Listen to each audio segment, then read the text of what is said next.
On September 29, 1767, the Lord Ligonier arrived at Annapolis harbor with 98 Africans aboard. 42 had perished during the crossing. Among those who survived was a 17-year-old Mandinka warrior who would spend the next 55 years refusing to forget his name. Records from Spotsylvania County, Virginia, show a slave purchased that October given the name Toby. But what those records don't show, what plantation ledgers deliberately omitted and family Bibles refused to acknowledge, was the systematic campaign to erase not just a man's identity, but the living memory of an entire culture. This is the story of how one African transformed the brutality meant to break him into a legacy that would outlast his captors. What you're about to hear has been obscured by 2 centuries of silence. And the truth is far more disturbing than anything you've been told. Before we continue with the story of the men who became known as Toby, make sure you're subscribed to Liturgy of Fear and hit that notification bell so you never miss stories like this.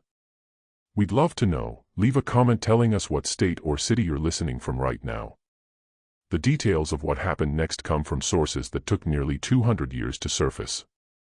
Like a wound that never healed, the Gambia River cut through West Africa, carrying British ships deeper into the continent than any other waterway on that coast. By 1767, the trading outpost on James Island had processed tens of thousands of captured Africans, but the demand from Virginia tobacco plantations had reached unprecedented levels. Wars between local kingdoms created opportunities for slave raiders, and the British Royal Africa Company paid premium prices for young men with warrior training. 2 miles from the British fort, in the village of Juffier, the Kinte clan maintained their reputation as blacksmiths and holy men despite the constant threat of raids. For centuries, the Mandinka people had endured by mastering the art of appearing cooperative while maintaining their traditions in secret. They taught their children to be cautious near the river, to never venture alone into the forest, and to run at the first sight of the slates, African slave traders who worked for European buyers. Amaro Kinte understood these dangers better than most. As a blacksmith, he'd seen the iron shackles that bound captives for transport. He'd heard the stories of villages emptied overnight, of families torn apart and sold to different ships. He taught his eldest son the traditional skills of drum making, not just as cultural preservation, but as practical knowledge. A young man who could craft instruments might be kept alive aboard a slave ship to maintain morale among the captives. The boy's name carried weight in Mandinka tradition. Kunta meant complete or whole, a name given to firstborn sons expected to carry on the family's legacy. At 17, he'd completed his manhood training, learned to hunt with a spear, and could recite his family's lineage back 7 generations. The village elder spoke of him as someone who would one day become a respected elder himself. On a morning in early July 1767, Kunta ventured into the forest near Juffier to gather wood for drum making. The specific type of hardwood he needed grew 3 miles from the village, far enough to be dangerous, but close enough that many young men made the journey regularly. He carried no weapon. Mandinka warriors didn't hunt on sacred gathering grounds, and he moved with the confidence of someone who had known these paths since childhood.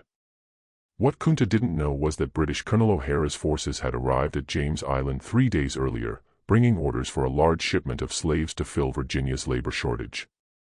The Lord Ligonier sat anchored offshore, its captain under pressure to fill the ship's capacity of 140 captives before the weather turned. The usual networks of African slave traders had been mobilized, paid bonuses for young males between 15 and 25 years old. For slates had been tracking Kunta since he left the village.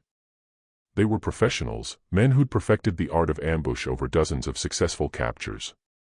They knew to strike quickly, to overwhelm their target before any sound could alert nearby villages, and to bind captives so thoroughly that resistance became impossible. The attack happened with terrifying efficiency. The first blow came from behind, a wooden club striking Kunta's shoulder and driving him to his knees. Before he could cry out, hands clamped over his mouth while others pinned his arms. They moved with practiced coordination, binding his wrists with rope and wrapping cloth around his head to blindfold and gag him simultaneously. Within 90 seconds, Kunta went from freeman to merchandise. The slates dragged him 3 miles to a holding area near the river where 24 other captives sat chained in a temporary enclosure. Some were from Juffier's neighboring villages, others had been captured weeks earlier and transported from inland regions. All showed the same signs of shock and terror.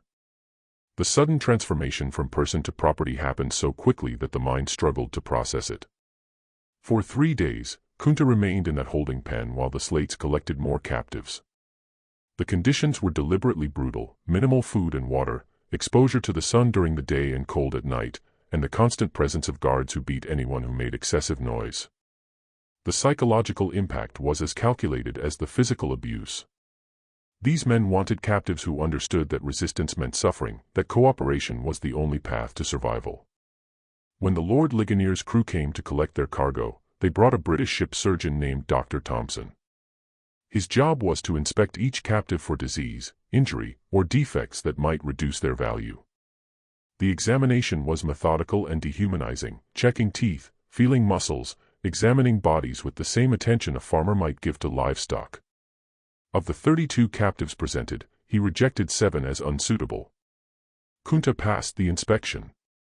At 17 years old, he was exactly what Virginia tobacco plantations needed: young, strong, and trained in physical labor from years of blacksmith work. The British paid the slates in rum, textiles, and iron bars, standard currency for the slave trade. Kunta became property of Captain Thomas Davies, recorded in the ship's manifest simply as male, approximately 17 years, Mandinka origin. The journey from shore to ship happened in small boats that carried 10 captives at a time. British sailors handled this transfer with practiced efficiency, knowing that this moment, when captives first saw the massive ship that would carry them across the ocean, often triggered desperate escape attempts. They kept everyone shackled and moved quickly. Kunta's first sight of the Lord Ligonier revealed the scale of what was happening. This wasn't a raid on a single village, this was an industrial operation refined over decades of practice. The ship was designed specifically for human cargo, with multiple decks modified to hold as many bodies as possible in the smallest space. Other captives were already aboard, their faces visible through the cargo hold's small openings. The British crew herded the new captives below deck where they encountered conditions that defied human comprehension. The slave deck measured approximately 5 feet high, forcing everyone to crouch or lie down. The space allocated for each person was roughly 16 inches wide and 6 feet long, barely enough room to lie flat. The heat was suffocating, the air thick with sweat and fear. Wooden platforms divided the space into 2 levels, effectively doubling the number of captives that could be packed into each section. The crew chained captives together in pairs, right ankle to left ankle, making independent movement impossible. Additional chains ran along the walls, attaching to the ankle shackles and preventing anyone from reaching the stairs. The psychological impact of these restraints went beyond physical imprisonment. They made it clear that individual survival depended on the cooperation of whoever you were chained to. Kunta found himself shackled to a man named Fanta, captured from a village 50 miles inland. Neither spoke the other's dialect fluently, but they shared enough common Mandinka roots to communicate basic needs. Fanta had been imprisoned for 2 weeks and understood the ship's routines: when food came, how to position your body to avoid the worst cramps, which British sailors were most likely to inflict random beatings. The Lord Ligonier remained at anchor for another week while Captain Davies negotiated with coastal traders for additional captives. During this time, conditions below deck deteriorated rapidly. The British provided food once per day, a mixture of beans, yams, and occasionally fish served in communal buckets that 10 people shared. Water came twice daily in small rations that left everyone in a state of chronic thirst. The waste buckets quickly overflowed, and the crew's response was to hose down the deck once every 3 days, treating the captives like livestock. Disease spread with terrifying speed in these conditions. Dysentery appeared within days, causing severe dehydration and weakness. A fever swept through one section of the hold, killing 4 men in the first week. The ship's surgeon examined the sick but made no attempt to treat them. His job was to assess whether they might recover enough to be saleable, not to provide actual medical care. On July 5, 1767, the Lord Ligonier departed Africa with 140 captives chained below deck. Captain Davies recorded in his log that he was satisfied with the cargo's quality and expected a profitable voyage. What he didn't record was the systematic brutality required to maintain control over that many desperate people trapped in nightmare conditions. The Middle Passage, the journey across the Atlantic from Africa to the Americas, typically took between 6 and 12 weeks, depending on weather conditions. The Lord Ligonier's route would carry them past the Cape Verde Islands, then southwest across the ocean's widest point before catching the trade winds toward the Caribbean and up the North American coast to Annapolis. For the captives, the voyage became an endless cycle of suffering punctuated by brief moments on deck. British policy required bringing slaves topside once per day for exercise, 30 minutes of forced movement while still shackled, ostensibly to prevent muscle atrophy, but really to reduce the death rate enough to protect profits. These moments provided the first opportunity for captives to communicate across language barriers and recognize the scale of their collective situation. Kunta's training as a warrior and his cultural education proved useless in this context. Everything he'd learned about courage, honor, and resistance meant nothing when you were chained in darkness with no weapon and no knowledge of where the ship was taking you. The psychological torment was methodical: isolation from everyone who shared your language, uncertainty about your destination, and the physical weakness from minimal food and water that made clear thinking nearly impossible. But Kunta noticed patterns in the British crew's behavior. The sailors who brought food were less vigilant during rough weather. The deck exercise happened at the same time each day unless storms prevented it. The ship's surgeon rarely ventured into the holds between formal inspections. These observations meant nothing in terms of immediate escape, but they indicated that the ship's operations followed routines that could potentially be exploited. Other captives made similar observations. A man named Cuddy, who'd been a trader before his capture, understood some English from dealing with British merchants. He listened carefully to conversations among the crew and reported what he learned to those around him. The ship was bound for Annapolis, which some captives recognized as the Mandinka pronunciation of Annapolis. They would be sold at auction to work on tobacco plantations. The British expected most of them to die within 10 years from brutal labor conditions. This information created an impossible dilemma. Several captives discussed attempting a rebellion once enough of them reached the deck simultaneously. But the shackles made coordinated action nearly impossible, and the British crew was armed with muskets and cutlasses. Any rebellion that failed would result in immediate execution of everyone involved. The risk calculation was brutal: attempt escape and almost certainly die, or accept slavery with the slim possibility of eventual freedom. Kunta listened to these debates but didn't participate. His father had taught him that warriors choose their battles based on realistic assessment of victory chances, not on pride or desperation. Everything about their current situation made rebellion suicidal. But he filed away every detail about the ship's routines, every weakness in the British crew's procedures, every piece of information that might prove useful later. 3 weeks into the voyage, a fever swept through the hold with devastating speed. The same conditions that made the space hellish: extreme heat, lack of ventilation, contaminated water, inadequate sanitation, created perfect breeding grounds for infectious disease.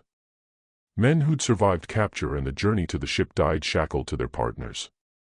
Their bodies were left in place for hours or sometimes days until the crew noticed and removed them. The ship's surgeon, Dr. Thompson, recorded each death in his log with clinical detachment. By his calculation, a 15% mortality rate was acceptable on slaving voyages, 30% required investigation. If deaths exceeded 40%, the captain would face scrutiny from the Royal Africa Company for mismanagement. The dead weren't people who'd lost their lives, they were inventory that affected profit margins. Kunta's partner Fanta developed the fever during the 4th week. The early symptoms were unmistakable: shaking chills despite the oppressive heat, severe headache, growing delirium. Fanta remained lucid enough to recognize what was happening to him, and in a moment of heartbreaking clarity, he apologized to Kunta for what would come next. Within 2 days, Fanta died, and Kunta spent 18 hours chained to a corpse before the British crew noticed and removed the body. The crew didn't provide Kunta with a new partner. Instead, they shortened his ankle chain and attached it directly to the wall, giving him even less mobility than before. This isolation was unintentional. The crew simply hadn't captured enough slaves to replace all the dead, but it intensified Kunta's psychological torment. For weeks afterward, he existed in a state of near-total sensory deprivation, surrounded by suffering people but unable to communicate meaningfully with anyone. Just when we thought we'd understood the full horror of the Middle Passage, the conditions aboard the Lord Ligonier grew even worse. The weather turned violent as the ship approached the Atlantic center, and what happened next would test every survivor's will to live. If you're finding this story as disturbing as we are, hit that like button to support our content. Share this video with someone who should hear this history, and subscribe to Liturgy of Fear. Let's continue with the nightmare that was still unfolding. The storm struck during the 7th week at sea. Atlantic storms in late summer tested even experienced ships like the Lord Ligonier. Captain Davies had crossed this route 24 times, but every voyage brought weather that could turn deadly within hours. The first signs came at dawn: a sudden wind shift, clouds building on the western horizon, an ominous drop in atmospheric pressure that made the air feel thick and oppressive. Davies ordered the crew to secure all cargo and prepare for rough seas. For the captives chained below deck, this preparation meant absolutely nothing changed. They remained shackled in the same positions, but now the ship began to pitch and roll with increasing violence. Men who'd been lying down were suddenly thrown against their chains as the vessel lurched sideways. The wooden platforms above their heads creaked and groaned, threatening to collapse under the shifting weight. The worst part was the water. Atlantic storms drive waves over the deck, and on slave ships, that water had nowhere to go except down into the holds through the small ventilation grates. Within hours, 6 inches of seawater sloshed back and forth across the slave deck, mixing with waste from the overflowing buckets and creating a toxic soup that captives couldn't escape. The shackles kept everyone pinned in place while contaminated water washed over them repeatedly. Kunta had experienced tropical storms in Africa, but nothing prepared him for the helplessness of being chained during a maritime disaster. The ship would rise on a wave, pause at the crest, then plunge downward with enough force to lift chained bodies briefly off the wooden platforms before slamming them back down. The sounds were terrifying: timbers groaning under stress, crew members shouting orders overhead, and all around him the cries of men convinced the ship was sinking and they would drown while shackled in the darkness. The storm lasted 4 days. During that time, the British crew made no attempt to bring food or water below deck. Maintaining their own safety took priority over preserving their cargo. The captives existed in a nightmare state of thirst, hunger, violent motion, and the constant fear that the next wave would be the one that broke the ship apart. Several men lost their minds during those 4 days, screaming continuously until their voices gave out, then continuing to scream silently with mouths open and eyes showing nothing but terror. When the weather finally cleared, Dr. Thompson descended into the holds to assess the damage. 18 more captives had died. Some from injuries sustained during the violent motion, others from drinking the contaminated water out of desperate thirst, and a few from what appeared to be purely psychological collapse. The surgeon ordered the bodies removed and thrown overboard, then had the crew hose down the slave deck without bothering to move the survivors first. The Lord Ligonier's journey illustrated the precise calculations of the transatlantic slave trade. Captain Davies had departed Africa with 140 captives. The storm deaths brought the total mortality to 42, a 30% loss rate. This was higher than Davies preferred, but still within acceptable bounds for a voyage that encountered severe weather. The Royal Africa Company would calculate profits based on the 98 survivors minus the operational costs of the voyage and determine whether Captain Davies deserved a bonus or censure. For Kunta and the other survivors, the storm's end brought no relief. The reduced number of captives meant even less incentive for the crew to maintain basic hygiene in the holds. The bodies had been removed, but the contamination remained. Disease continued to spread, now complicated by infections from the injuries people had sustained during the violent motion. The ship's surgeon provided no treatment. His job was to monitor whether slaves would survive long enough to be sold, not to actually heal them. During the 9th week at sea, something shifted in Kunta's consciousness. The psychological weight of sustained trauma, isolation, and helplessness had been gradually eroding his sense of self. He'd watched men lose their minds, seen death become so commonplace that bodies being removed no longer triggered emotional responses, and felt his own identity begin to fragment under the relentless assault on his humanity. But there was one thing his captors hadn't been able to take: his name. In Mandinka culture, names carried power. They connected you to your ancestors, defined your place in the community, and represented your essential identity. Kunta meant whole or complete, and his father had chosen it specifically to indicate that this child would grow to fulfill his destiny. As long as Kunta remembered his name, remembered the words his father had spoken during his naming ceremony, remembered the lineage that stretched back 7 generations, some core part of him remained beyond British control. Other captives near him had begun to lose their names. Under the sustained trauma of the Middle Passage, memories became unreliable. Men who'd boarded the ship knowing exactly who they were found themselves struggling to recall basic details about their previous lives. Languages blurred together. Cultural practices that had seemed eternal in Africa began to feel like half-remembered dreams. The British didn't need to actively erase these identities, the conditions they created did that work automatically. Kunta began a private ritual that would sustain him through the remaining weeks of the voyage. Each morning during the brief exercise period on deck, he would silently recite his full lineage, *, I am Kunta Kinte, son of Amaro Kinte, grandson of Kayaba Kinte, of the Kinte clan of Jufure. * He would list his father's teachings, remember specific lessons about blacksmithing and drum making, recall the taste of foods from his village. These memories became his resistance, evidence that he existed as a complete person despite British attempts to reduce him to merchandise. The Lord Ligonier sighted the North American coast during the 11th week. The appearance of land triggered visible changes in the crew's behavior. They cleaned the ship more thoroughly, made repairs to damaged equipment, and even improved the captives' food slightly.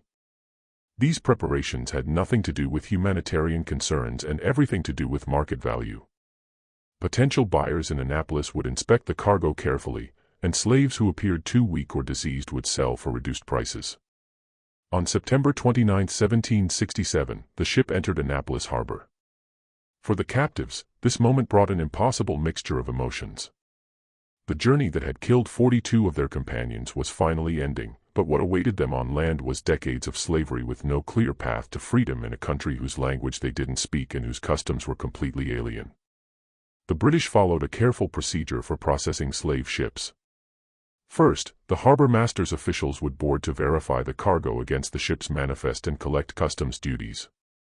Then, the captives would be brought on deck in small groups, still shackled, for preliminary inspection by potential buyers.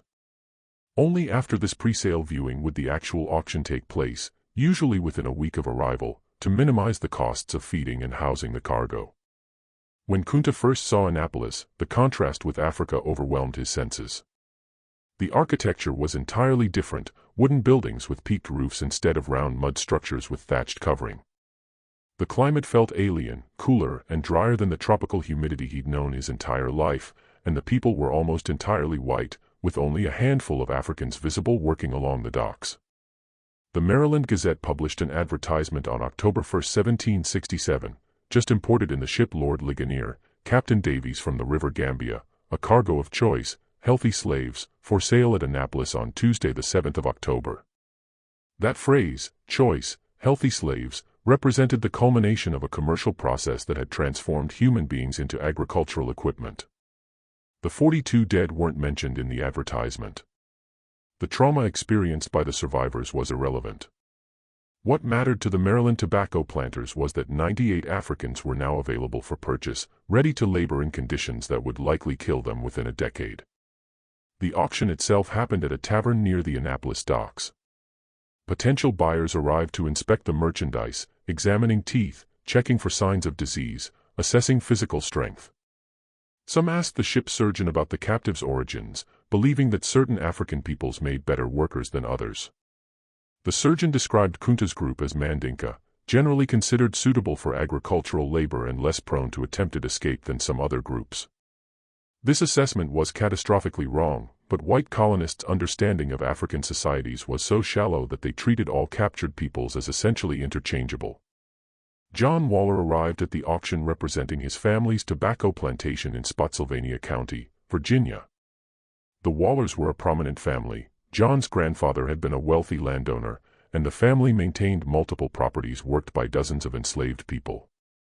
John needed several young male slaves to replace workers who'd recently died from disease or work-related injuries, and he'd brought sufficient funds to purchase 3 or 4 captives. When John examined Kunta, he saw exactly what he needed: a teenage male with visible physical strength, no obvious diseases, and the kind of compact build that suggested capability for sustained physical labor.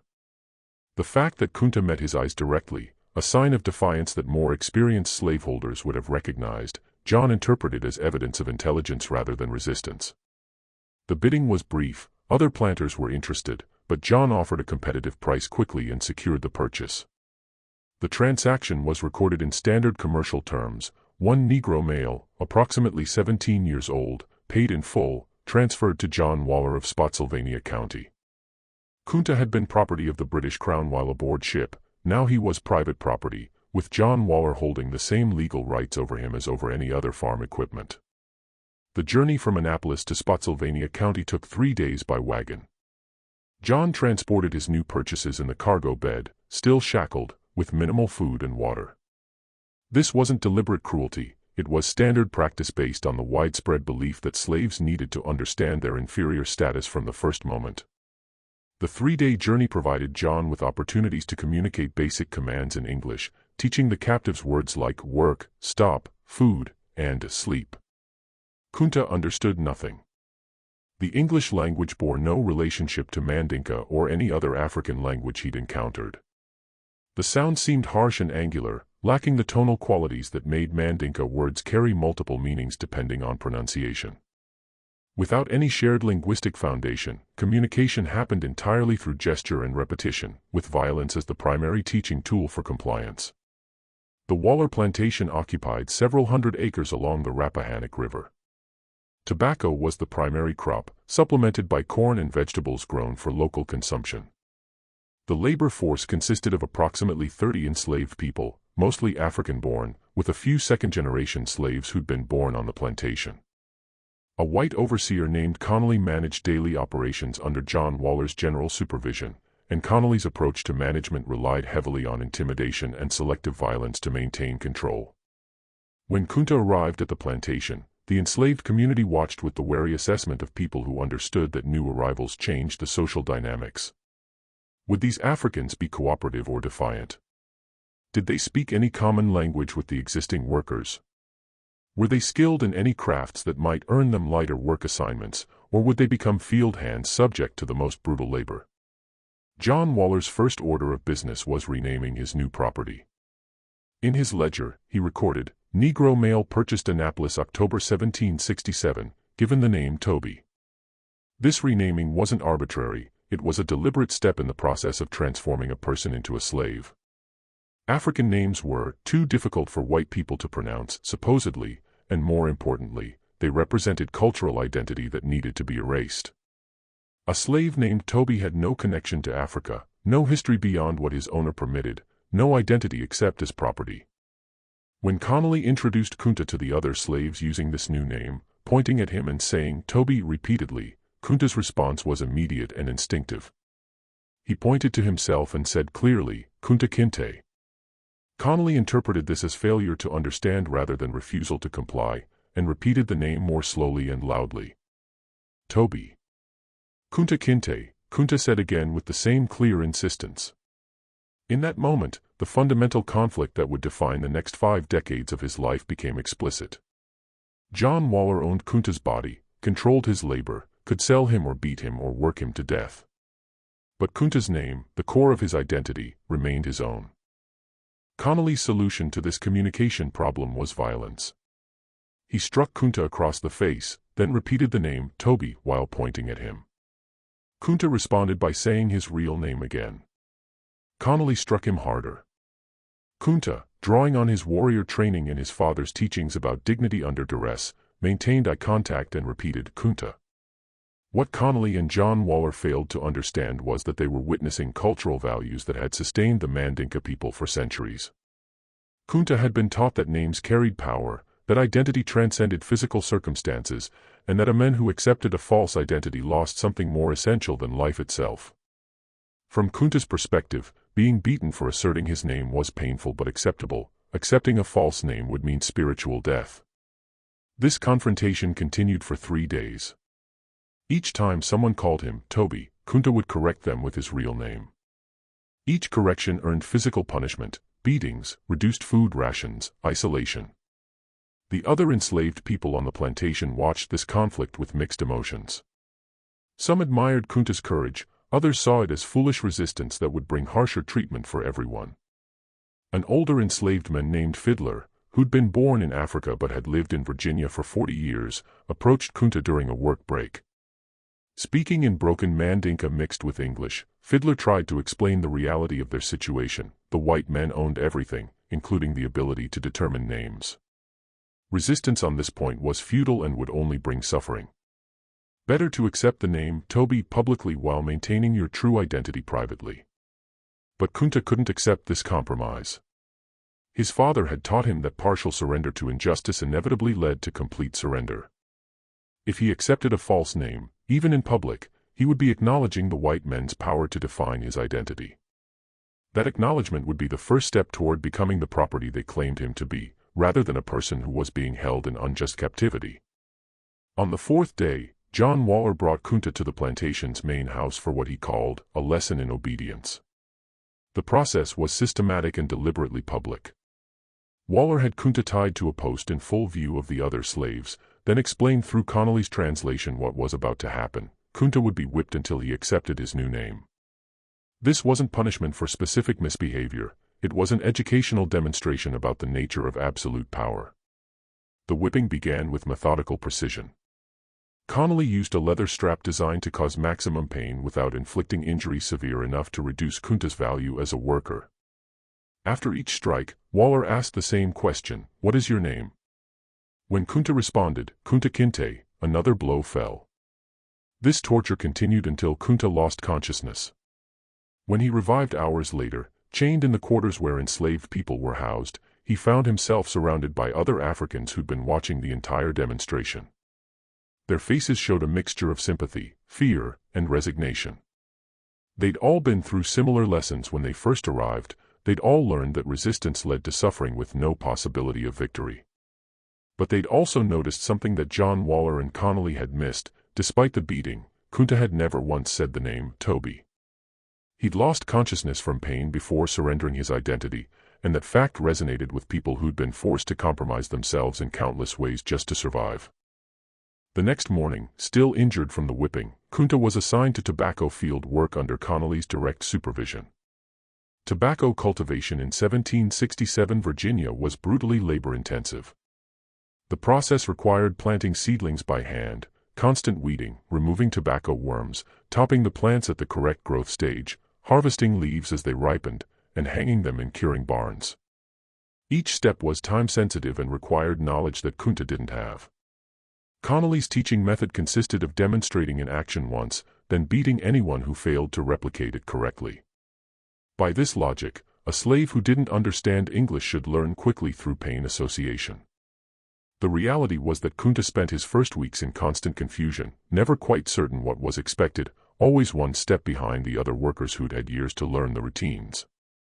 But Kunta possessed something that his captors didn't recognize, the observational skills his father had taught him during blacksmith training. A good blacksmith learned by watching subtle details, how metal changed color at different temperatures, which hammer blows achieved specific effects, how the sound of striking metal indicated its readiness for shaping. Kunta applied those same skills to learning plantation operations, watching not just what people did, but the precise sequence and timing of their actions. Within 2 weeks, Kunta had mastered basic tobacco field work well enough to avoid most beatings. He still didn't understand English commands, but he'd learned to read the situation, watching what other workers did and replicating their actions, anticipating what Connolly would demand based on the time of day and stage of tobacco growth, keeping his head down and his movements steady to avoid drawing attention.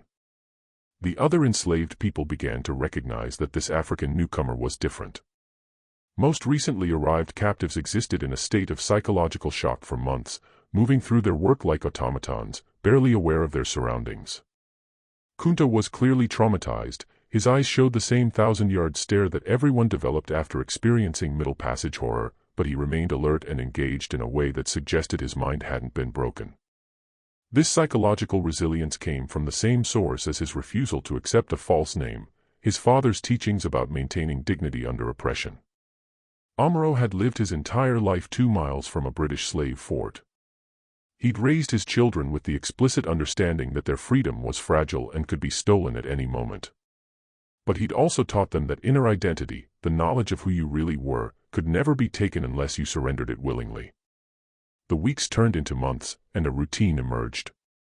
Kunta worked in the tobacco fields from dawn to dusk, ate the minimal rations provided to enslaved workers, slept in the crowded quarters, and endured the casual violence that characterized plantation life. John Waller occasionally tested whether the whipping had been effective, calling Kunta Toby and watching for his response. Each time, Kunta would either remain silent or quietly correct with his real name, earning a cuff across the head but never the severe beating that might reduce his ability to work. Waller found this behavior puzzling but not particularly concerning. Some slaves took longer to break than others. As long as Kunta did his work adequately and didn't actively rebel, his refusal to accept his slave name was an annoyance rather than a serious problem. Waller assumed that time and sustained exposure to plantation reality would eventually wear down any resistance.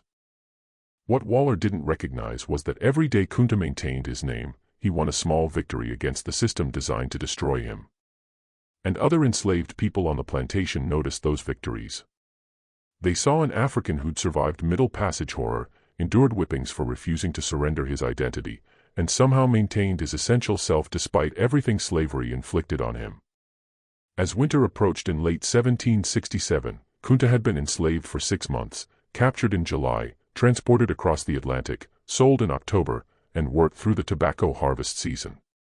In Mandinka culture, he should have been celebrating his 18th birthday, taking on adult responsibilities in his village, perhaps being considered for marriage.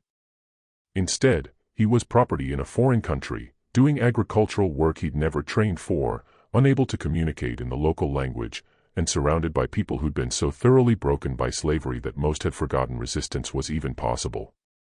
But Kunta hadn't forgotten, and that fact would make what happened next both inevitable and terrifying. The story of Toby, the slave who refused his name, was about to take a turn that would shock even the hardened overseers of Spotsylvania County. But first, we need you to do something. If this story is giving you chills, share this video with a friend who loves dark mysteries. Hit that like button to support our content, and don't forget to subscribe to never miss stories like this. Let's discover together what happens when a man chooses freedom over survival. Winter's arrival brought new horrors no one anticipated. Virginia winters in the late 1760s were harsh by the standards of someone raised in tropical West Africa. Temperatures dropped below freezing regularly, and the enslaved workers' quarters provided minimal protection from the cold. The Waller plantation, like most Virginia tobacco operations, didn't invest in adequate winter housing for slaves, the logic being that warm buildings cost money, while slaves who died from cold exposure could be replaced through purchase. Kunta's first Virginia winter introduced him to physical suffering distinct from the tropical diseases he'd known in Africa. Frostbite damaged his fingers during morning work when the ground was frozen solid. Respiratory infections spread through the quarters with deadly efficiency. Close quarters, poor ventilation, and inadequate clothing created perfect conditions for contagious illness. Several slaves died during that first winter, their bodies buried in unmarked graves at the edge of the plantation property. During this season, Kunta made his first escape attempt. The idea had been forming since his arrival. Every day at the plantation reinforced his understanding that this situation was temporary, not because anyone would free him, but because death from overwork, disease, or punishment would eventually end his suffering. The only question was whether he would die as property, or die while attempting to reclaim freedom. Kunta's knowledge of North American geography was essentially zero. He understood that he'd been transported across a large body of water, which meant Africa lay in some direction across the ocean. He'd observed that the sun rose and set in patterns similar to Africa, suggesting similar latitude. But beyond these basic observations, he had no map, no knowledge of distances, no understanding of the landscape he'd need to cross. His plan was remarkably simple: escape during the night, travel away from the plantation in whatever direction seemed least populated, and either find a way back to the coast or locate other Africans who might have established free communities. This plan had virtually no chance of success, but Kunta understood that success wasn't the only measure of meaningful action. Sometimes resistance had value, even when it was futile. The escape happened in January 1768 during a week when Connolly was away visiting family in Fredericksburg.